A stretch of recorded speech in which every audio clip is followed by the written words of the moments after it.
We've got your gaming news, comics reviews, and a whole lot more. This is The Save Point.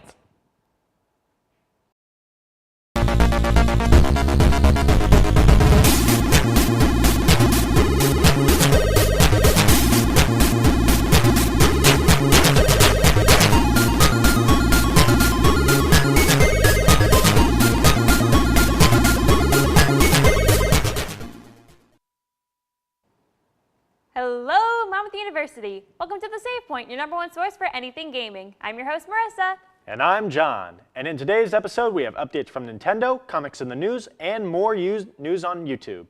We'll also be taking a look at new installments from Batman Arkham Knight and Toho Project. We'll be discussing the new trailers for Batman vs. Superman and Star Wars, and we have the next Ramon's Rants. But first, here's Brianna with your news on YouTube. Time to install ad blocker. Followed by Dave with your comics in the news. Press any button to start. Wait, where's the any button?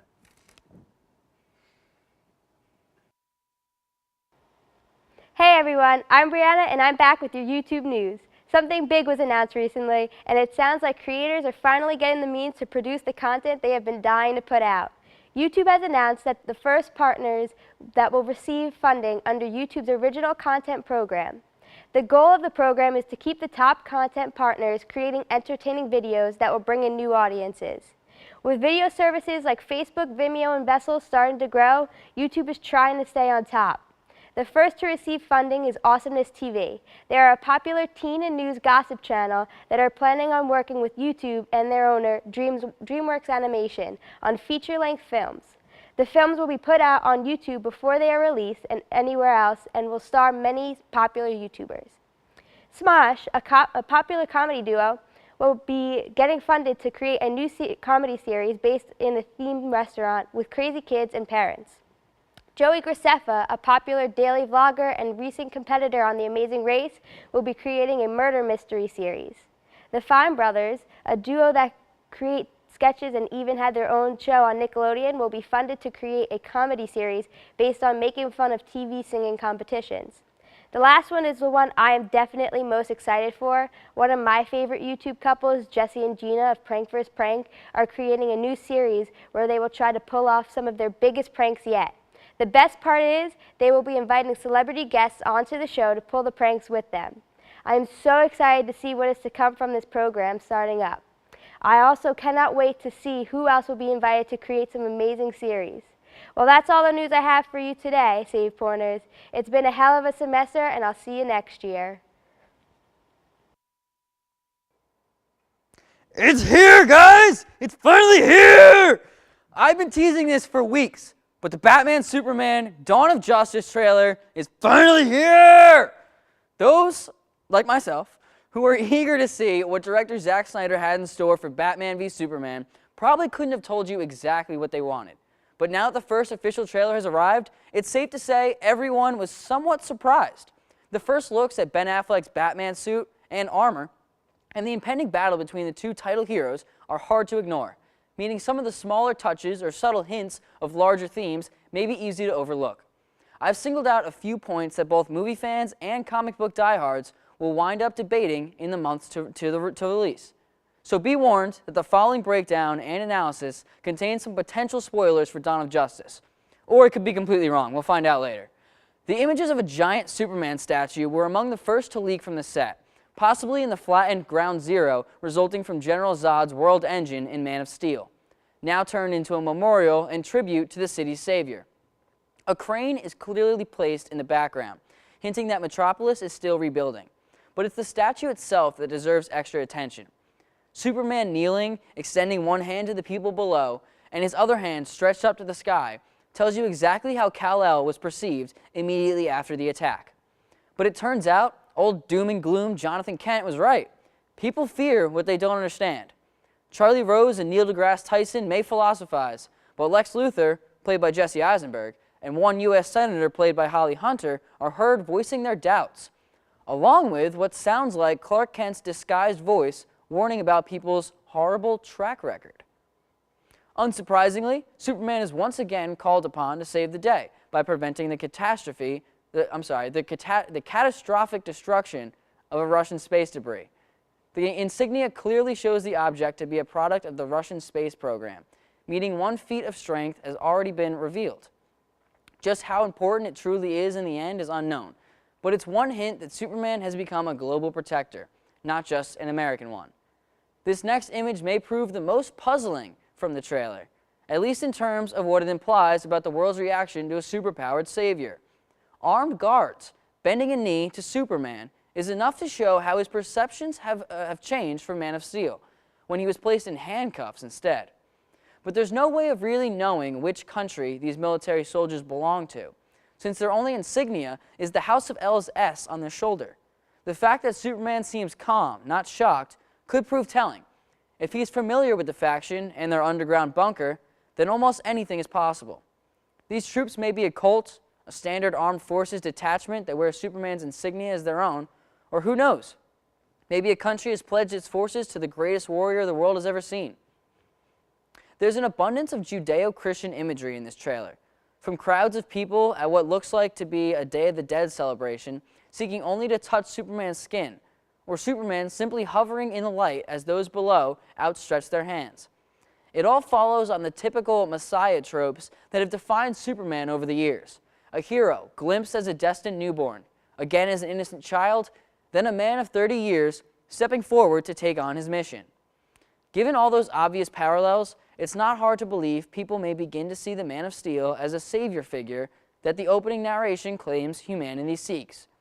It would be easy to see Superman's arrival as a divine blessing all on its own, making the graffiti denouncing him as a false god seem as valid a response. Perhaps when Jonathan Kent said Clark would change people's feelings about religion, he had a more complicated mix of reactions in mind.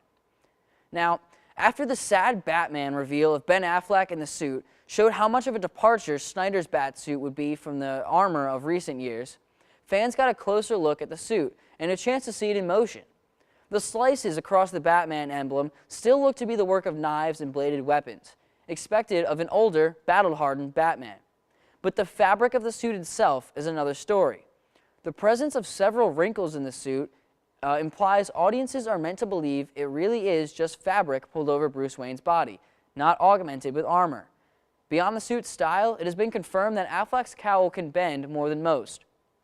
Now, this first trailer brings with it the first Easter egg, as the first shot of Batman in his heavy armor reveals a wealth of graffiti, including the Riddler's signature green question mark.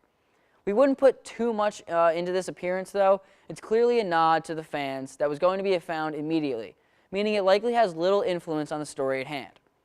We had seen images of Batman's signature Batmobile already, but the look and uses of the Batwing were much harder to come by. Not only is this scene confirmation that Snyder will be embracing a bit of style over practicality, but the exploding trucks and henchmen show Batman may have softened his no-kill policy. Well, it's either that or it might not be Batman controlling the plane.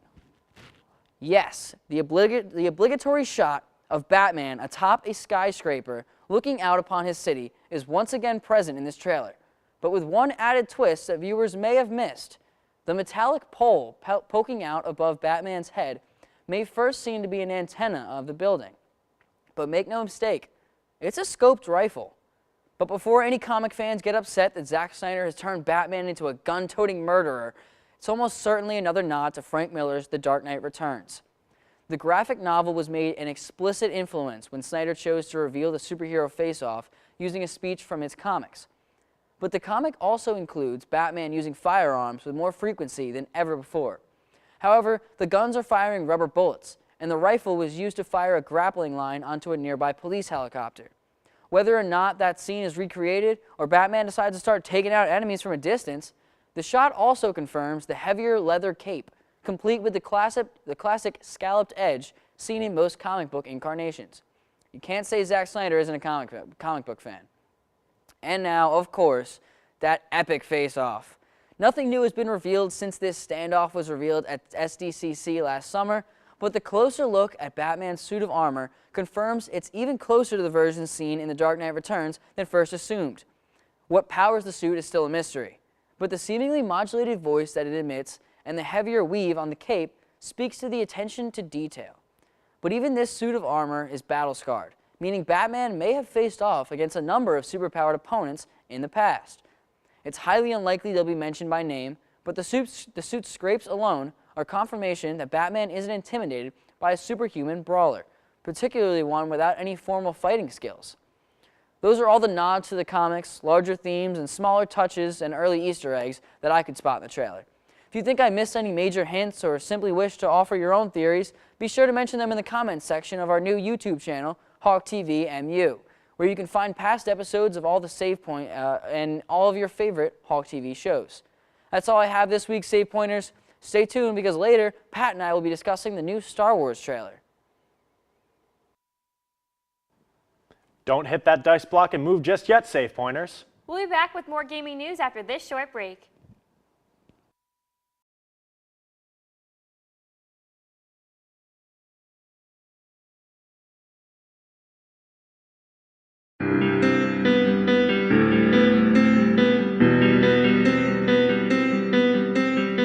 What's it like when you hear your calling?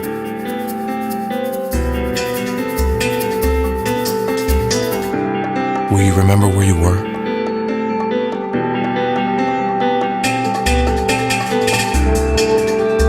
Will you ignore it, or will you listen?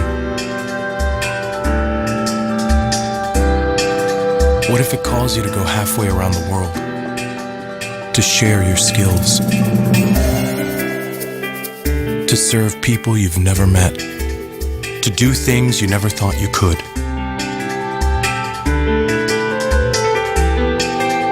What will you do when you hear your calling?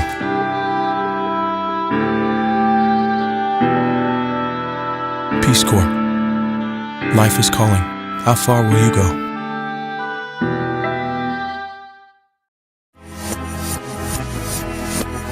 It can attack anyone. The young, the healthy. H1N1 swine flu. It can cause fever, respiratory failure, or death. But that doesn't have to happen. Wash your hands, cover your cough or sneeze, stay home when you're sick. Getting vaccinated is the best protection.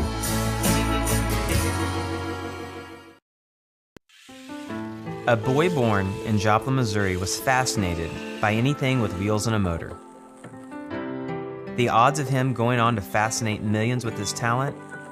1 in 260,000. The odds of this born racer having 157 career top 10 finishes in NASCAR? 1 in 125 billion.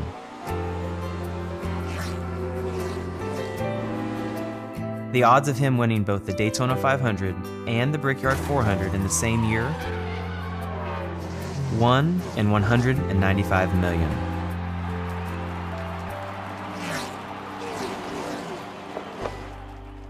The odds of a child being diagnosed with autism? 1 in 88. I'm NASCAR driver Jamie McMurray, and my niece has autism. Learn more at autismspeaks.org/signs. Did you know that getting up and getting active for just 60 minutes a day is all it takes to help you get stronger, look better, and feel great? Or that fresh fruits and veggies aren't just healthier and crunchier, they can taste better too? Eating better and getting more active is easier than you think. Yeah! Keep watching for some fun and easy ways to discover the magic of healthy living in your life. America. Let's get healthy together!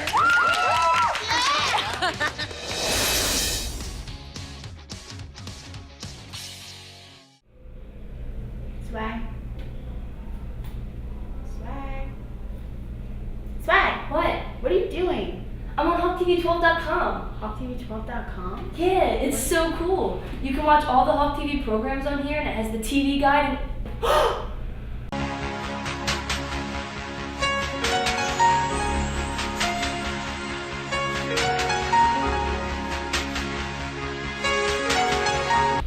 Phew, that was close.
and John here with your Nintendo news.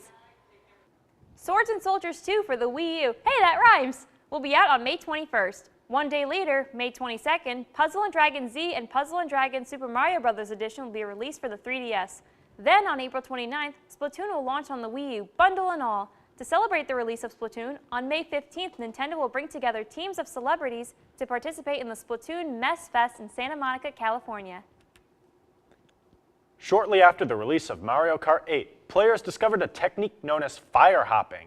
Fire hopping is when the usual boost for a sharp turn can be greatly extended by spamming the drift button while moving the character left and right rapidly when drifting around corners.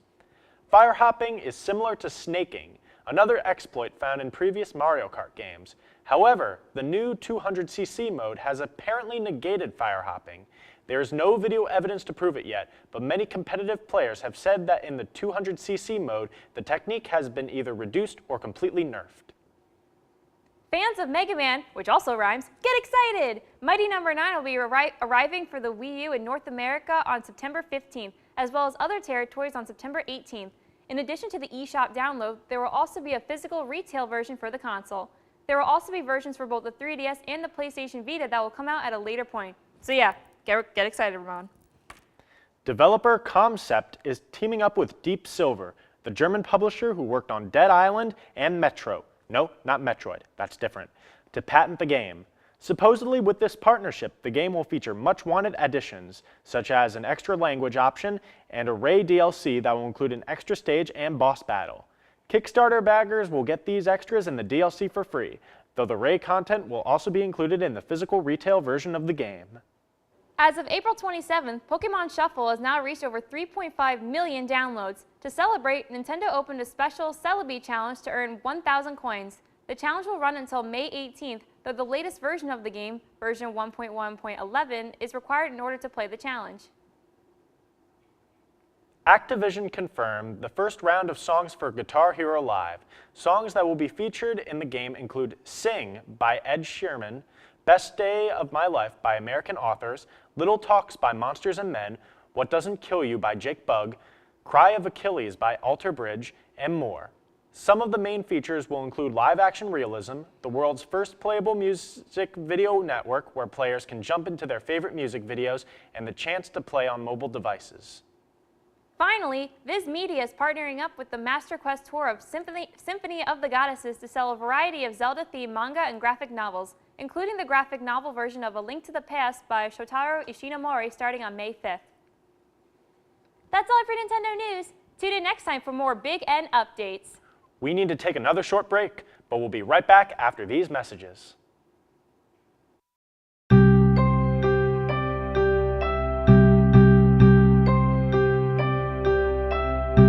I am who I am. I am who I am. I am who I am. I am who I am because I had a great teacher. A great teacher is a work of art. A great teacher is a key to success. A great teacher can change a life. A great teacher changed my life. Linda Bodie. Hunter Frost. Mr. Isaacson. Mr. Cohn. I learned that I didn't need to be like everybody else. I learned that everything is possible. I learned not to sweat the small stuff. I learned that you can approach knowledge with a sense of wonder and fun. I didn't learn how to speak Spanish, even though she was my Spanish teacher, but I did learn how to be myself. Mr. Isaacson, it's been a long time, but thank you. Emily Darcy, Craig Smith, thank you very much. Thank you, Hunter Frost. Mr. Glass, I thank you. Charlotte Pace, thank you. To each and every one of my teachers, thank you.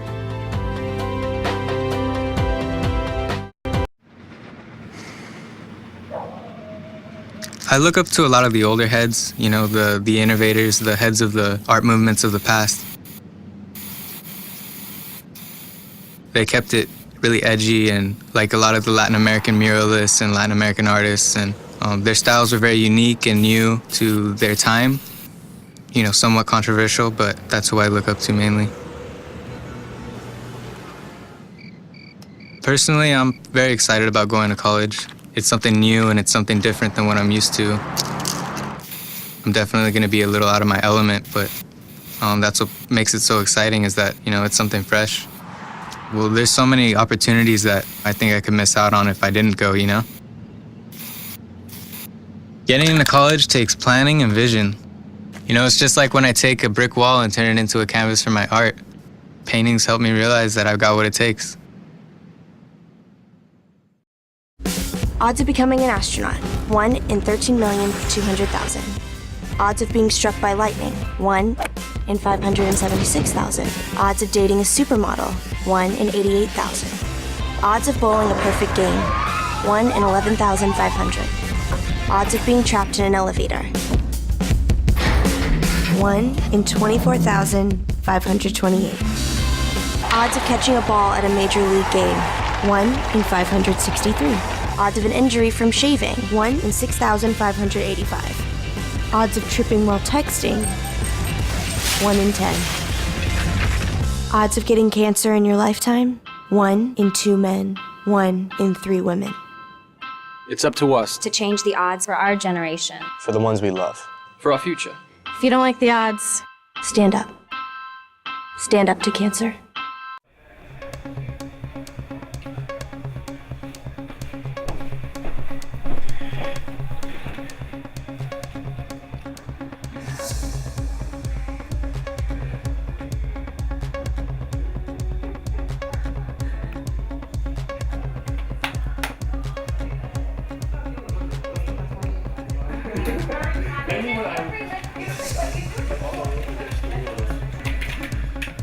Oh, hey Marissa! Check out this awesome new game!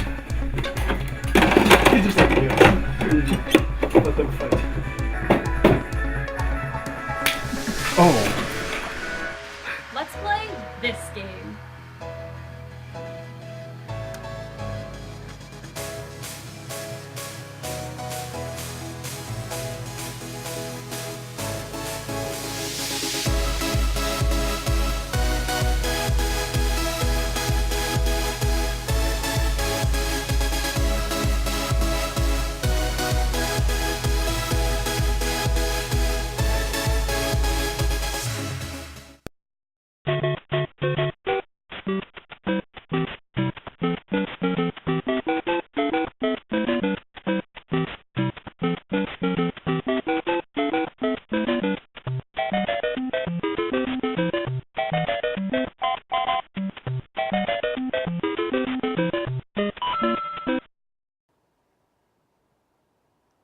Welcome back. Next up is Jose to break down the Batman Arkham Knight trailer. Then John will be telling you about 2 new games in the Toho Project series. How's your week going, Safe Pointers? My name's Jose, and this week I want to take a look into the new Rocksteady trailer of Batman Arkham Knight. But if you've been living under a rock for the last week, the new Arkham Knight trailer is out. And this time, Batman is not alone. In the beginning of the trailer, you see a sign to the right for a company called Satirico. This is a possible reference to DC villain Dr. Alex Sartorius, aka Dr. Phosphorus, a man covered in so much radiation he appears to be on fire. There is no confirmation that Dr. Phosphorus will be making an appearance, but it's a nice reference that ties Arkham together. The trailer also reveals the Scarecrow taking residence in one of the Black Mask's old facilities. It would be interesting to see if Scarecrow and Black Mask form an alliance against the Dark Knight. I should also mention that the Scarecrow definitely got a visual upgrade, and his new look seems very in tune with his weapon of choice, the Fear Toxin. One of the biggest moments of this trailer was with the appearances of Tim Drake, also known as the Third Robin, Catwoman, and the original Robin, Dick Grayson, as Nightwing. These 3 powerhouses join Batman on the fight, and rumors have it you can switch between characters during gameplay. Yeah, the only thing I can think about is similar to how this works is how GTA 5 has you switch between Michael, Franklin, and Trevor. There's a scene where a heavy Gatling gun thug is double-teamed by Batman and Robin. Robin flying down and Batman getting the drop from behind. This may indicate a new type of enemy where 2-person takedowns will be necessary. The Batmobile gets a huge upgrade and seems like the Batwing will be used possibly for fast travel and dropping upgrades. As the Batmobile will be finally utilized to take down Arkham Knight's armored weapons and vehicles. Lastly, another character makes his return to Arkham. Azrael, the champion of the Order of St. Dumas, appears briefly in Arkham City to deliver a warning, and during this trailer, we don't know whether he's a friend or foe. It remains to be seen. This new Arkham Knight trailer looks completely badass and has me already pumped for the summer. Batman Arkham Knight will release on June 23rd, 2015, and you will also have the option to pay $39.99 for the Season Pass, which will include the first 6 months worth of DLC for the game, which seems about right. This has been Jose with your first look at Arkham Knight. Now here's John to talk about the Toho project. What is up, Save Pointers? John here with a special update involving an indie gem known as Toho Project. As you can see by my shirt, I am a major Toho Project fan, and with 2 new Toho games being released this summer, I think it's necessary to show the series a little love. So what exactly is Toho Project? It is a popular Japanese indie game that has a huge underground following due to its excellent music and its over-the-top difficulties. The Toho Project series is considered a shump, which is basically a top-down shooter. Just think Space Invaders, except way more difficult. The game follows the adventures of Reimu Hakare, a shrine priestess who fights monsters and demons who threaten the peace of the magical land Gensokyo. Perhaps the most impressive quality of the series is that everything in the game, from its programming to its music, was created by one person who goes by the alias Zune. There are currently 23 official Toho games. However, this number is to change this summer, as there are new 2 games on the way. The first game, known as Toho 14.5 Urban Legends in Limbo, is a spin-off game made in association with the Japanese game developer Tassofro. Instead of a shump, Urban Legends in Limbo is going to be a fighting game that will most likely be a successor to Toho 13.5 Hopeless Masquerade, as it reuses Hopeless Masquerade's art style and gameplay mechanics. Urban Legends in Limbo's demo was released about 2 months ago, and the full game is set to release sometime in the summer. The second game that will be coming out soon was just announced this week, dubbed Toho 15, Legacy of Lunatic Kingdom. Not much is known about this game, aside from a few screenshots. Luckily, the game's demo will be released May 10th, so it won't be long wait for now. Well, that's all for the Toho Project news, Save Pointers. See you soon.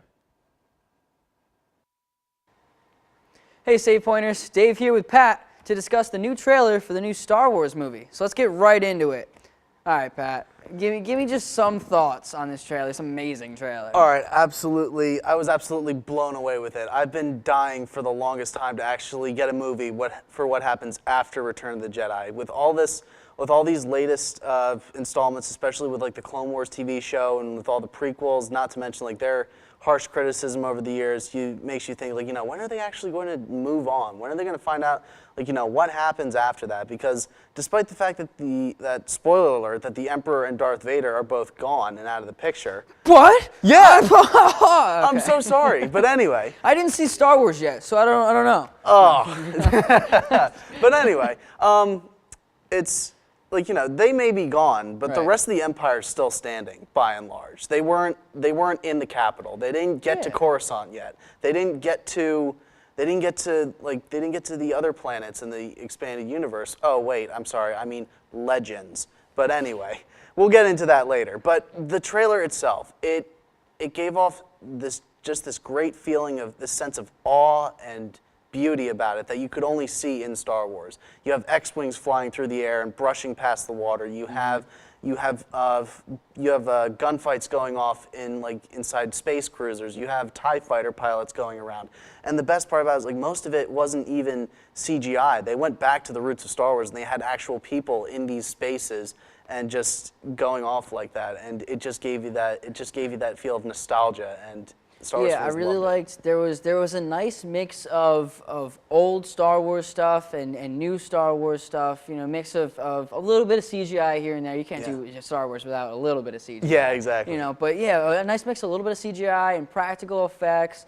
How could you not love that adorable BB-8 droid? Yes, BB-8. That's practical too. That's like a thing that's like you can buy that next Christmas probably. There was actually a thing at Star Wars Celebration where like R2-D2 showed up on the stage and all of a sudden BB-8 was out. And everyone was like reacting so what was it? They were just reacting and it was like, oh my God, I thought that was CGI. No, that's a real thing. Yeah, I want to know how they did that. How that's do insane. they do that? Like, it's got to be like a magnet or something. Yeah. I can't even begin to wrap my head around Honestly, when I first saw BB-8 in like the teaser trailer back a couple months ago, I thought it was I thought it was a little like a little ridiculous, to be honest. I was Yeah, I like, mean, it oh, is a they little just corny. It's a little soccer ball droid. They just put a soccer ball and just put an R2 head on top of it. But now that I see, like, oh wow, this is a real thing, and people just loved it, and I was like, you know what, I could warm up to this. This could be a nice new. Yeah, a lot of the rumors are pointing to that droid is going to be Daisy Ridley's character's droid. Okay, yeah. And supposedly it will be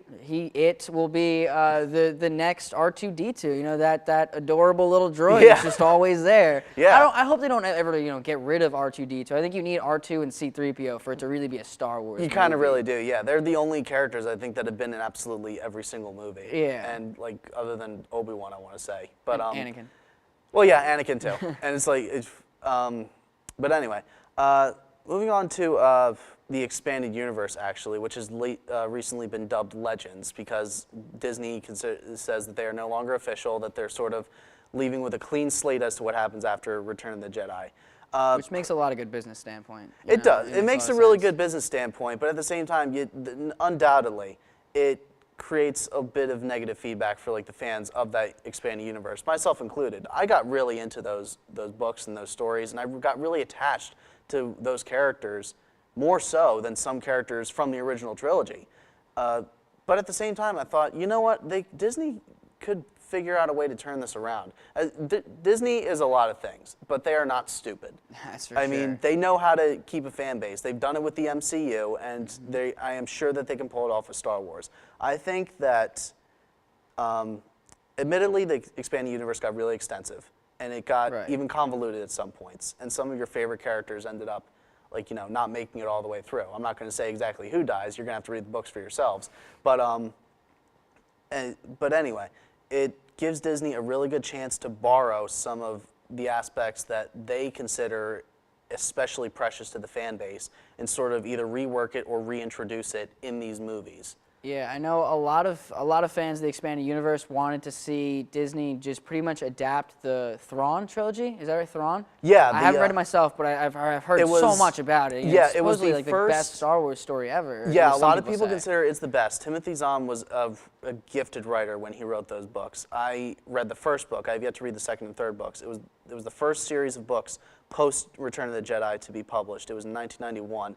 And it talked about how the Grand Admiral of the Empire ended up taking the reins in the midst of the chaos and the bickering between the Moffs, and he was like, "We're doing this my way." And the thing is, he wasn't overconfident like the Emperor or even Vader to an extent. He knew when there was a shot the rebels were going to take, and they were going to take it. And he was like, "No, we can't. We need to take this more seriously." And it just produced this enigmatic but also very well-prepared character, and it provided a really rich story. Again, I don't know exactly how that story turned out, but based off the other books that I've read, I'm like, you know, it's pretty easy to So then, based predict. off the first book that you read, would you want to see an adaptation of sorts in these next couple of movies? Oh yeah, absolutely. Like not necessarily a Thrawn-esque sort of thing. It seems like they're taking a different direction with it. In terms of like the Empire standpoint, you have these new characters like Captain Phasm, played by Game of Thrones Gwendoline Christie. You have Domhnall Gleeson, who was originally thought to. I was really excited about this actually. I was really hoping that Domhnall Gleeson was actually a double agent for the Empire and the Rebels. He was actually, there was this really fun article. It was about like how he was a Jedi, but he was also impersonating a Sith, and he was actually Luke Skywalker's son. But I think that rumor's been debunked recently. But still, that would have been amazing. Keep in mind for that, Disney. But anyway, I would like to see at least some of those aspects. As a matter of fact, that trilogy was the first like novel series to introduce the Emperor's Hand Mara Jade, who would later be Luke Skywalker's wife in the expanded universe. I think if there's any character that Disney absolutely, at the very least, needs to consider reintroducing into this universe, is Mara Jade. Because she was so good at her job being an Emperor's Hand, not even Vader knew about her. And you know Vader was just this badass who was just in everybody's business. Because, you know, he kind of had to be. He was the Dark Lord of the Sith. But the fact that you don't even know about Mara Jade, like you need to be so close to the Emperor, like you're literally one level below the Emperor, and you still don't know about Mara Jade, that just shows you how dangerous and how skilled she was at her job. And it just turned into the most ironic and one of the most pleasing love stories ever, to find that the Grand Master of the New Jedi Order ended up marrying a former hand to the Emperor. And it just turned into this great love story. That sounds cool. And you know, it's totally possible, too, because according to the trailer, he has children. Yeah. Luke has children, so that'd be really interesting to see him marrying. In the expanded universe, he had a son. He named him Ben after his mentor. And he That's cute. Yeah, yeah, exactly. It was like, I think I was kind of better that they actually named him Ben rather than Obi-Wan Skywalker. That would have been really That would have confusing. been, kind of, yeah. And Dad, why did you name me that? yeah, exactly. But yeah, I just hope that they really do introduce stuff like that. And as much as Mark Hamill's getting on in his years, I'm really hoping that they don't kill off Luke. I mean, there was this one mentality I had when I was reading these expanded universes. Like, Luke ended up managing to survive like decades after Return of the Jedi, and I was hoping, like, if Luke Skywalker has a death, then they should not be allowed to dedicate a story to it. I think the death of Luke Skywalker should be left ambiguous. I think just, like, yeah, no one can live forever, and maybe even do stories. Maybe even do stories like the Legacy comic book series, which took place a couple hundred years after the events of Return of the Jedi, where Luke was a Force ghost, but they never touched on how he died. I think that his death should be left ambiguous because he is such this integral character, and possibly even extend that to like Luke, Han, and Leia as well. It's like they're just such important characters. I don't think anyone would like to see them go, especially not in an unsatisfying way. Oh yeah, there has been a lot of rumors that Han Solo may meet his end in this next film. Mm-hmm. I think that would really disappoint a lot of people, including myself. I mean, Han is my personal favorite Star Wars character. Oh, absolutely, yeah. He's Han Solo. Like, he's just the coolest dude ever. Exactly. He made the Kessel Run in 12 parsecs. Yeah. All right. So that's got to be the end of our discussion. Let's just hope that the three of them, the original three, don't die. So, but if they do, let's make sure it's in a very satisfying way. Absolutely. All right. All right. So that'll wrap up our discussion on the Star Wars trailer save pointers. Tune in next semester for more details on this exciting upcoming movie. We'll see you guys next time. Hello everyone, it's Ramon, here with your last rant of the semester. And I know I sound happy right now, but believe me, it won't last long. So, nowadays when we talk about voice acting and whatnot, you know, it either ranges to okay to really freaking amazing. And, you know, that's just been the standard. But for those of you that have played video games and, you know, in the early 2000s and backwards, you know that voice acting was kind of shit. I mean, not just shit, but like goddamn ridiculous. It was that bad. For example, Resident Evil 1, Chris Redfield, you know, it was before he was voiced by Roger Craig Smith, who now voices Ezio, Sonic, and someone on Bleach. I don't know. I don't really watch Bleach. But the way he said his lines were absolutely hilarious. For example, Chris gets scared in one of the earlier parts of the game. His initial reaction is, "Oh my God!" Said exactly like that. And he just keeps the cheese just running with all of his lines. It's like, I could sure use this. Oh, wait, and don't even get me started on Barry. Barry, oh my God, you were almost a Jill sandwich. I kid you not, that was actually in the game. It's after, if you're playing as Jill, you almost get crushed by a falling ceiling. And then Wesker, he decides to reveal his big bad plot, and Chris starts laughing at him. And, you know, usually when a villain sees the protagonist laughing at him, his usual reaction is, "Stop it! Stop it!" But Wesker sounds like the whiniest little bitch when he says it. He just says, "Stop it!" I kid you not. Go back, watch the cutscenes. I'll wait. I can't wait. I'm on a time limit. So, you'd think it would get better from there on out. But then the Sonic games happened.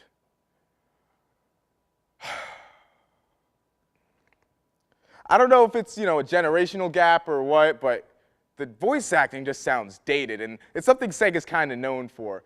Like, with Sonic Adventure 1, "Oh yeah, this is happening!" Is this what people think like teenagers say? No. God, no. This was 1999. I don't think we even said that back then. Oh, but it gets worse. It gets worse. Duke Nukem voices big. You know, hey Froggy, where are you? Yeah, it's a long fucking fall from there to, damn, that hit the spot. I've got balls of steel. You know, someone actually edit those clips in because, you know, I'm not actually good at doing a Duke Nukem impression. Sonic Adventure, you think it would get better. Oh no. Oh no, not at all. Sonic franchise has changed voice actors so many times. There was even a point where Sonic was voiced by Urkel. And you know what? It sounds okay, but then you get right to that pitch when he sounds like Urkel. Oh, God, I used to be able to do that better. Did I do that? Ugh. But yeah, Sonic would get there and you're just like, oh God, I don't want to watch this anymore. And then, you know, we got Jason Griffith, who wasn't too bad. I mean, he could have been a lot better, but he wasn't too bad. He started getting into his prime by the time he got canned anyway. And don't get me started on those educational games. They don't even try. They don't. I wake up every morning and I thank God that we have good voice acting, because we need less of Jackie's, come on, take your best shot, and more of Ezio Auditore's Requiescat in pace. You know what? My friends are gonna kill me. I don't know Italian. You know, I'm out. I didn't get really angry. But it's fitting. Don't you forget it. All right, I'm going home. I'm hungry. That'll do it for us this semester, Save Pointers. Have a good summer. We'll see you guys in the fall, but until then, we have reached the Save Point.